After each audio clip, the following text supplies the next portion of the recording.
Alrighty folks, so I have a 2300 here, tore apart, and I wanted to do a short video on the feasibility of both a speed up kit for it, for all the gears, and a reverse slowdown kit, actually. So, imagine your bow gears here, working back from the bow gear is driven by this, and down here, there will be a gear on this spline, this gear here, which engages down in between those two gears here, right in here. There's a gear in here, you can't really see it.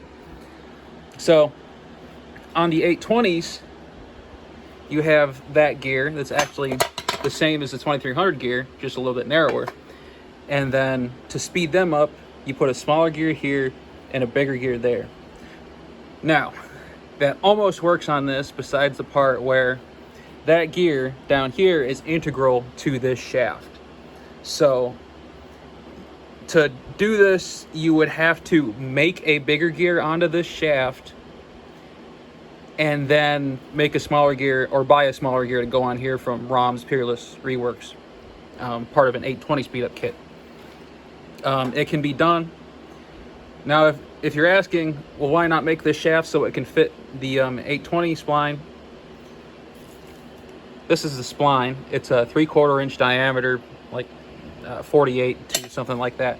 But this here is the brake shaft, and it is 1 inch. So you might be able to make that work, but it'll be less work, I think, than making a bigger gear fit that shaft. I think you could turn down the gear existing on it and then braze one onto it, or something along those lines. I think that can be done.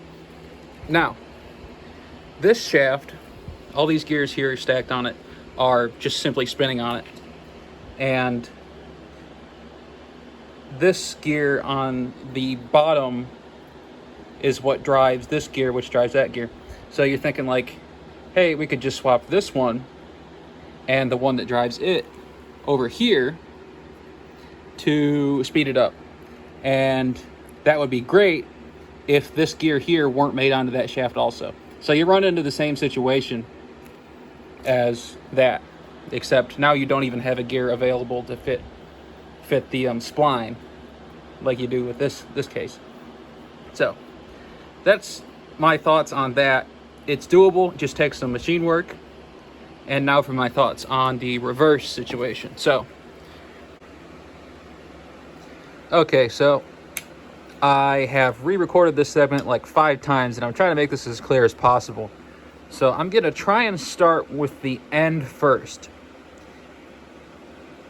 You can either make third gear and reverse slower at the same time. It's not an option. Or you could make every gear besides fourth gear slower or faster. Now, let me explain why. Power is transmitted from the input shaft through either the spline in the middle or this gear on the outside. In fourth gear, this gear slides up off of the shaft partially and locks to the spline on the input shaft. In every other gear, power is transmitted from this outer gear through this cluster gear, which is the same part as this. All these are one piece here, you can see that. So this first gear is third gear, but also reverse in a way. Power is transmitted from here to here, and in third, this gear just engages it directly, but stay up there, please. Please and thank you. In reverse, power goes through here, here, to here, and this gear slides up to engage that and be driven backwards. So, if you change the gearing between here and just the top half of this gear, so this can still engage that, just the top half of this gear, and coincidentally also this gear, you could make a slower reverse, but it would also be a slower third gear, which may not be good because that would put second and third very close to each other, and it just wouldn't be all that good in my opinion. So the other thing is you take this gear and this gear and change those. You have room to go a little bit smaller on this, so you could make third, second, first, and reverse all a little bit slower, with fourth being faster somewhat. There's just not a lot of room to do that though. However, to circle back to the first part of the video, this would, funny enough, make a good way to speed up the entire transaxle, because if you increase the speed of this, you could make third gear faster than fourth. So going through the third gear, what would normally be a reduction would be faster than locking the input shaft itself directly to the output and the final reduction gears.